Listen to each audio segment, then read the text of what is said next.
लवणे न भोजन। भैया अर्नब गोस्वामी का अचानक से बदला हुआ रूप देख करके मैं तो हो गया हैरान। पता नहीं मोदी जी ने इसकी कौन सी किस्त रोक दी, कौन से जो है इसके काम नहीं हुए जिसकी वजह से ये उनके खिलाफ हो गया। ये मोदी सरकार से सवाल कर रहा है, मतलब हैरानी हो रही है। पता नहीं कब तक चलेगा, कितने दिन तक कर पाएगा। हो सकता है इसकी डिमांड पूरी हो जाए, इसकी किस्त निकल जाए, उसके बाद शायद वापस अपनी जगह गोदी में चला जाए। या फिर बोल रहा है कि नहीं भी मुझे गोदी में तुमने पीछे कर दिया, मुझे आगे बैठाओ, पहले मैं आगे बैठा था, मुझे पीछे कर दिया। तो ये भड़क गया, उनके खिलाफ सवाल कर रहा है। मध्य प्रदेश में बीजेपी की सरकार है और वहां के एमएलए के खिलाफ बोल रहा है, क्वेश्चनिंग कर रहा है। हालांकि हुआ तो गलत ही है।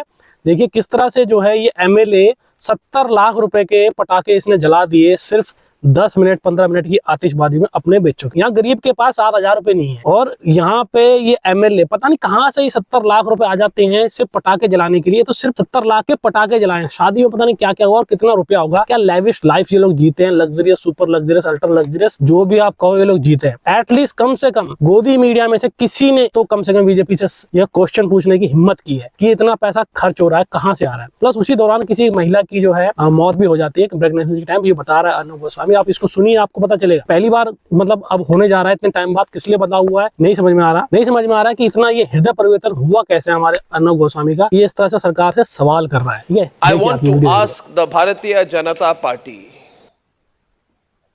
इस सज्जन को क्या तकलीफ है भाई? New Delhi and in the state of Madhya Pradesh, whether they have forgotten the promises that they made to the people when they were elected. Look at these visuals tonight, ladies and gentlemen. This is the image some BJP leaders are trying to send of their new ideology. I have nothing against lavish weddings. But when you spend 7 million rupees on 5 to 10 minutes of a firecracker display, when a BJP MLA says, yes, I spent 70 lakh rupees on firecrackers, and the BJP MLA from Indore,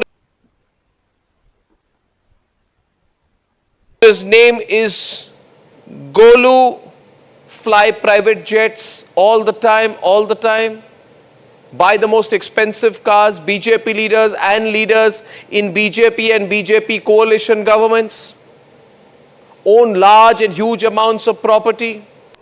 देख लिया आपने इसकी हिम्मत किस तरह से ये आज गोदी मीडिया से निकल के सरकार से, बीजेपी सरकार से, मोदी सरकार से साफ साफ पूछ रहा है, क्वेश्चन कर रहा है। पहली बार इतने 11 सालों में कोई मीडिया वाला, मेन स्ट्रीम मीडिया वाला बीजेपी सरकार से क्वेश्चन कर रहा है सही मुद्दे पर।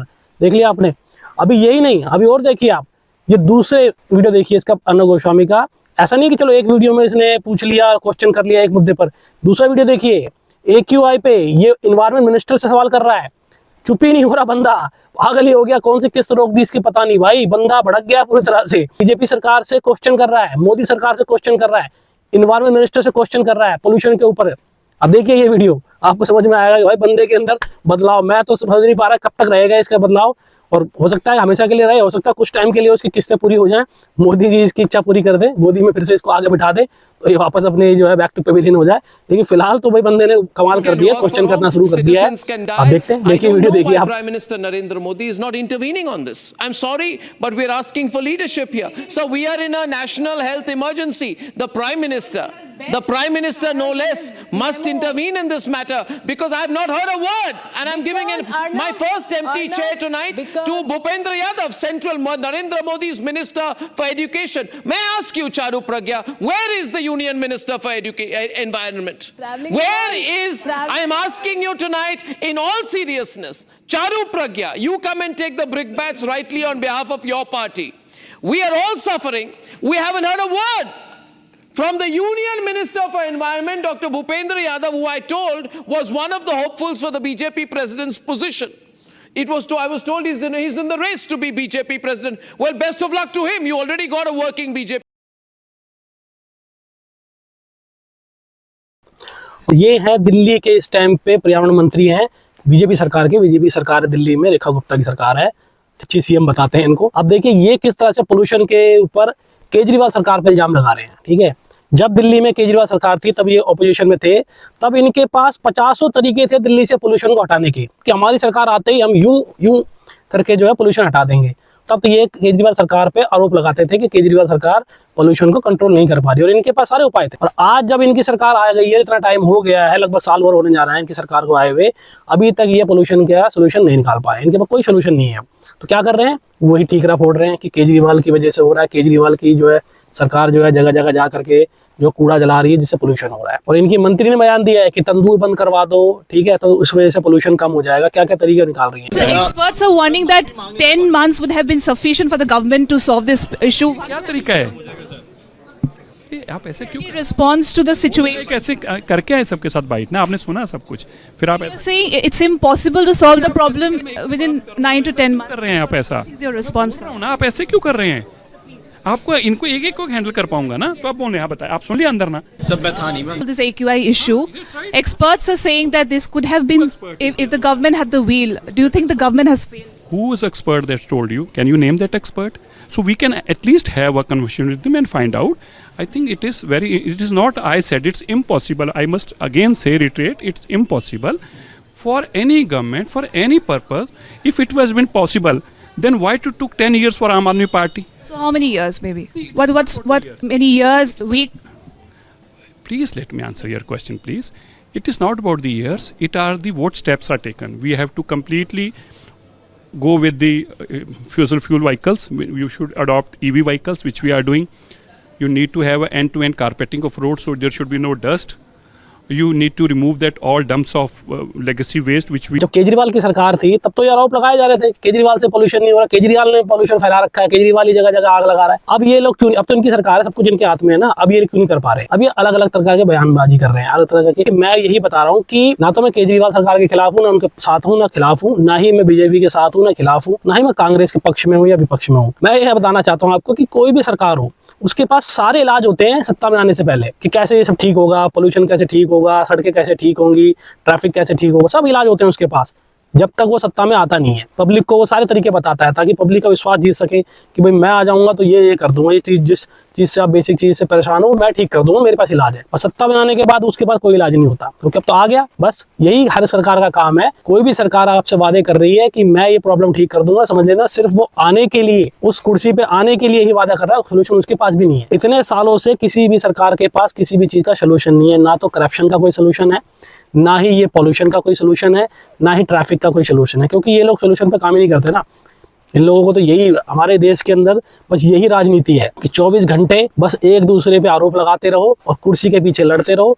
मैं आ जाऊं, अब मैं खाऊंगा, तू हट, अब मैं खाऊंगा, अब मैं लपेटूंगा, यही इनका काम है। तो अब इनकी बातों में ना आए कि कोई दूसरी सरकार कल को आके कहे कि मैं पोल्यूशन का जो है सोल्यूशन ले आऊंगा, आप इन्हें हटाइए, मुझे वोट दीजिए। तो उस टाइम पे अपना दिमाग लगाओ कि सोल्यूशन इसके पास है भी या नहीं है। रेखा गुप्ता जी को देख लीजिए, सीएम जो दिल्ली की हैं, वो कह रही है कि लोग पहले अपनी सुविधा के लिए चीजें लाते हैं, जलाते हैं, पोल्यूशन करते हैं, उस पर सरकार पे इल्जाम लगाते हैं पोल्यूशन के लिए। अब यही रेखा गुप्ता जी है हमारी, जो कुछ टाइम पहले दिवाली के टाइम पे सुप्रीम कोर्ट से ऑर्डर ले आई थी पटाखे फोड़ने को लेकर, खुश हो रही थी, बहुत मतलब चौड़ी हो रही थी, बहुत अपनी तारीफ बटोर रही थी कि मैं सुप्रीम कोर्ट से ऑर्डर ले आई, ये हमारा धर्म है और हमारा जो है त्योहार है दिवाली, उस पर पटाखे फोड़ेंगे, बड़ी चौड़ी हो रही थी। और अब देखिए किस तरह से पोल्यूशन के खिलाफ लोगों पे ब्लेम कर रही है। तो ये सब इनके टैक्टिक्स होते हैं। अब आज भी मैं दुख मुझे इस बात का होता है कि आज भी जनता इस चीज को समझ नहीं पाती है, नेताओं की टैक्टिक्स को, कि ये लोग कुर्सी के लिए करते हैं जो कुछ करते हैं।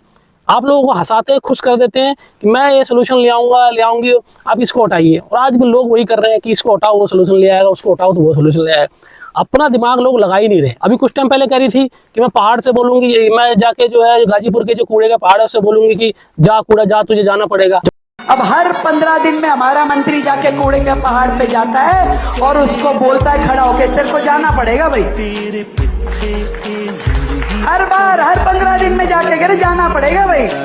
मतलब किस तरह के सीएम लेवल के लोगों के इस तरह के आप बयान देखिए। आपने कभी यूके में, यूएस में, कनाडा में, जर्मनी में वहां पे किसी मिनिस्टर को इस तरह के बेतुके बयान देते देखा, सुना है आपने? नहीं देते। इंडिया में ही होता है, क्योंकि इंडिया में ही चलता है। इन लोगों को पता है कि यहाँ क्या चलेगा। बिजनेसमैन को पता होता है ना कहाँ क्या चलेगा, कौन सा बिजनेस चलेगा, वहाँ ऑडियंस कैसी है, तो वो वही बोलता है वहां पर। यहाँ के लोगों को चलता यही सब है। इस तरह ये नेता इसलिए बातें करते हैं ऐसी, फिर बोलते हैं कि नेता ऐसा बोल रहा है। नेता ऐसा इसलिए नहीं बोल रहा है कि वो ऐसा है, वो इसलिए बोल रहा है, पता पब्लिक भी ऐसी ही है। ये हमारे मनोज तिवारी जी हैं, सांसद हैं, ये कह रहे हैं कि आप रुपए पे ध्यान मत दीजिए, ठीक है, देश को विकसित करना चाहते हैं आप लोग, देखना चाहते हैं देश का विकास देखना चाहते हैं, तो रुपए पे डॉलर पे ध्यान मत दीजिए, वो बढ़ रहा है घट रहा है।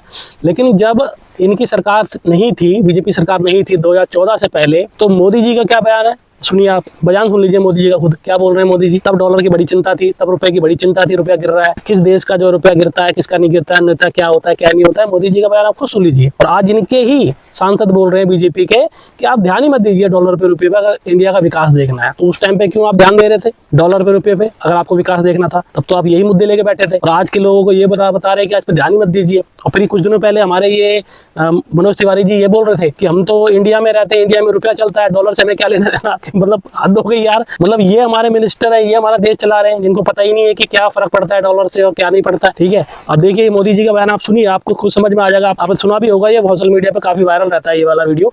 अब देखिए आप, तो आपको पता चलेगा कि ये इनके नेता क्या बोल रहे हैं, मोदी जी क्या बोल रहे थे डॉलर के बारे में। तब कि पीछे पड़ गए थे मनमोहन सरकार के।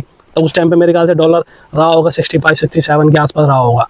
तब ये उनके सरकार के पीछे पड़े हुए थे कि क्यों गिर रहा है रुपया, किस लिए गिर रहा है, बांग्लादेश का रुपया नहीं गिरता है, नेपाल का नहीं गिरता है और भूटान का नहीं गिरता है, इंडिया का क्यों गिर रहा है। और आज कोई इनसे सवाल करने वाला है कि आज इंडिया का रुपया क्यों गिर रहा है, तो पहले ये वीडियो देखिए आप। इस प्रकार से रुपया इतनी तेजी से गिर नहीं सकता।